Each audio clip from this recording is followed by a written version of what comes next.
मुझसे दरियाफ़्त किया कि क्या हुआ, और आपने मुझे बताया कि आपने फ़ौरन पुलिस के आला अहदेदारों से बातचीत भी की।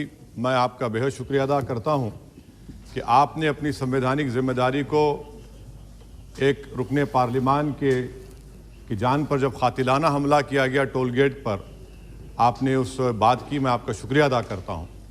स्पीकर साहब, मैं मुख्तसर से यहाँ पर ये बात कहना चाहूँगा कि मुख्तलिफ़ सियासी पार्टियाँ मुख्तलिफ़ प्रदेश में इक़्तिदार पर हैं। ये बात आप तमाम को मैं गोशगुजार कर रहा हूँ कि आखिर ये कौन लोग हैं जो गोली पर भरोसा करते हैं, बैलेट पर नहीं करते। आखिर ये कौन लोग हैं जो इतना रेडिकलाइज हो चुके हैं कि इनको इस संविधान पर एतमाद नहीं रहा, उनको अंबेडकर के बनाए हुए संविधान के ख़िलाफ़ हैं, जो इतनी नफ़रत पैदा करते हैं।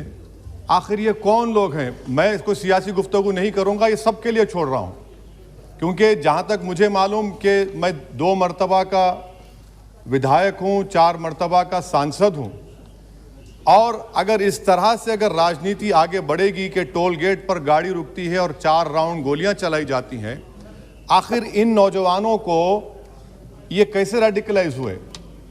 और मैं सरकार से पूछना चाहता हूं कि क्या उन्होंने ये रेडिकलाइजेशन सैयद कुतुब की किताब पढ़कर रेडिकलाइज हुए, अब्दुल्ला अज़ाम की किताब पढ़कर रेडिकलाइज हुए, या अयमन अल ज़ोहरी की किताब पढ़कर रेडिकलाइज हुए? इसीलिए मैंने सरकार से 2015 में कहा था कि इंटरनल सिक्योरिटी डिपार्टमेंट MHA में, उसमें तमाम मज़ाहिब के लोगों का एक काउंटर रेडिकल सेल बनाइए आप। और सर, ये रेडिकलाइज हो चुके हैं तो भारत की इससे राइट विंग कम्युनिज्म और टेररिज्म बढ़ेगा। मैं आपसे अपील कर रहा हूं कि जो गलती NDA 1 में की थी, आप वही करने जा रहे हैं। आपको नुकसान होगा, आपकी सरकार को नुकसान होगा, देश को, तो देश की सालिमियत को खतरा तो पैदा हो रहा है। सर, मैं आपके जरिए से सरकार को यह भी बताना चाहूंगा कि जिन लोगों ने ये रेडिकलाइजेशन किया है, आप इस पर गौर करिए, इन पर UAPA क्यों नहीं लगाते आप? अगर कोई स्पीच देता है, अगर कोई फेसबुक पर किसी क्रिकेट मैच पर किसी टीम की तायीद करता है तो UAPA लगता है। एक सिटिंग MP के ऊपर UAPA नहीं लगेगा सर। मैं सरकार पर छोड़ता हूं। सर, चौथी बात यह है कि रेडिकलाइजेशन की जब बात होती है, हमने यहां पर एक कांग्रेस के बड़े नेता से सुना कि 2 भारत हैं दौलत के एतबार से। नहीं सर, भारत की दौलत मोहब्बत है। भारत की दौलत पैसों की दौलत नहीं है, भारत की दौलत मोहब्बत है। हां, 2 भारत हैं, एक मोहब्बत पर जो पिछले कई बरसों से आबाद है, और एक नफरत पर भारत बन रहा है। तो क्या आप दौलत की भारत की मिसाल देंगे या मोहब्बत की भारत की मिसाल देंगे? अगर मोहब्बत की भारत की मिसाल देंगे तो उसमें आपको मेरी जबान को रोकने के लिए गोली चलाने की जरूरत नहीं है। इस 2 भारत को समझने की जरूरत है।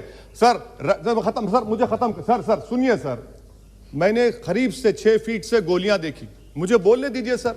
हो सकता है कि कल दिन ना देखूं मैं। अगर मैं यहां पर नहीं बोलूंगा तो कहां बोलूंगा सर? आप मुझे प्लीज बोलने दीजिए। सर, मैं आपसे गुजारिश ये करना चाहूंगा कि आप हरिद्वार में, रायपुर में और इलाहाबाद प्रयागराज में मेरे बारे में क्या कहा गया, आपके नायबी की रिपोर्ट है ना, आप क्यों छुपा रहे उसको? देखिए, मैं मौत से नहीं डरने वाला हूं, हम सबको जाना है इस दुनिया से, बल्कि मैंने कह दिया कि मैं इस वतन में पैदा हुआ, मेरी मां की कोख से तो जमीन पर लिटाया गया।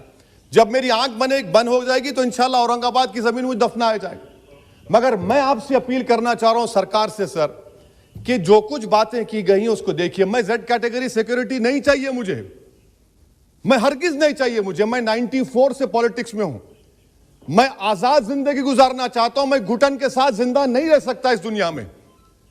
मुझे जिंदा रहना है तो अपनी आवाज उठाना है, मुझे जिंदा रहना है तो सरकार किसी के उनके खिलाफ बोलना है, और अगर गोली लगती है तो मुझे कबूल है, मगर मैं घुटन की जिंदगी नहीं गुजार सकता सर।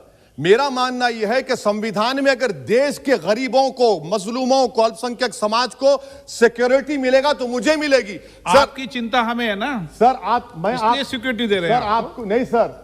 देश के गरीब बचेंगे तो मैं बचूंगा। ओवैसी की जान इखलाक पीलू से बढ़कर नहीं है सर। ओवैसी की जान उस वक्त बचेगी जब गरीब की जान बचेगी।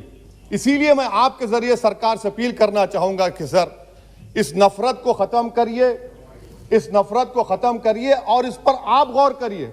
मैं नहीं लूंगा सिक्योरिटी, मैं जेड कैटेगरी नहीं चाहता हूं सिक्योरिटी।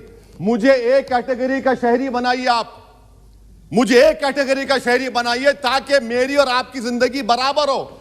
जब देश के प्रधानमंत्री पर सिक्योरिटी ब्रीच हुआ, अपोजिशन की तरफ से मैंने कहा था कि गलत हुआ, सब सेकुलर पार्टी के लोगों ने कहा कि ओवैसी तुम क्यों बोले, तुम क्यों बोले। मैंने कहा नहीं, देश का प्रधानमंत्री मेरा है, सिक्योरिटी ब्रीच हुई तो एक्शन लेना चाहिए। मगर 4 मर्तबा के एमपी पर कोई 6 फीट के फासले से 4-4 गोली चलाता है। मुझे मौत है, हम सबकी मौत है, मगर मैं इन गोली चलाने वालों से डर कर खामोश नहीं बैठने वाला हूं। और मैं दुआ करता हूं कि उत्तर प्रदेश में पुरअमन पोलिंग होगी इंशाअल्लाह। उत्तर प्रदेश की जनता गोली चलाने वालों का जवाब बैलेट से देगी, नफरत का जवाब मोहब्बत से देगी और कमजोरों को दबाने का जवाब हिस्सेदारी से देगी। मेरी आपसे गुजारिश है सर कि मुझे जेड कैटेगरी नहीं चाहिए, मैं रिजेक्ट करता हूं। आप इंसाफ करिए सर, उस पर यूएपीए लगाइए। और इनके दिमाग कौन है, 2 लोग रेकी करते हैं, उनको मालूम कि मैं मीरठ किठौर से आ रहा हूं उस टोल गेट पर और 6 फीट के फासले पर गोली चलाते हैं। तो आप देख लीजिए सर, आप सरकार के हवाले, अगर आप इंसाफ करना चाहे आप इंसाफ कर सकते, मगर रेडिकलाइजेशन आपको नुकसान पहुंचाएगा और इससे राइट विंग टेररिज्म बढ़ेगा। शुक्रिया सर। Thank you sir.